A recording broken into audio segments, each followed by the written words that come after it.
প্রখর রোদে ঝলসে ওঠা এক বিস্তীর্ণ মরুভূমির মাঝখানে বাস করত এক বৃদ্ধ মানুষ ও তার বৃদ্ধা স্ত্রী। তাদের নাম ছিল ইসমাইল ও আয়েশা। চারপাশে শুধু বালির সমুদ্র, দূরে দূরে খেজুর গাছের ছায়া আর কেবল বাতাসের শোঁ শোঁ শব্দ। তবুও তাদের ছোট্ট কুঁড়েঘরটি ছিল ভালোবাসায় ভরা এক আশ্রয়। প্রতিদিন ভোরে ইসমাইল দূর থেকে পানি আনতে যেত, কারণ কূপ ছিল বহু মাইল দূরে। আয়েশা সেই সময়ে শুকনো খেজুর কেটে রাখত আর ঘরের পাশে ছোট্ট ছাগলটিকে দুধ দিত। একদিন ভয়ঙ্কর ঝড় উঠল। বালির ঝড় এত তীব্র ছিল যে চোখ খুলে রাখা দুষ্কর হয়ে পড়ল। ইসমাইল তখন বাইরে পানি আনতে গেছে।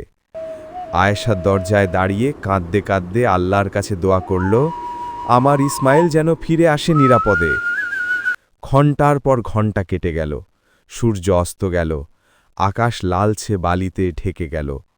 অবশেষে ঝড় থেমে গেলে দেখা গেল দূরে এক ছায়া এগিয়ে আসছে।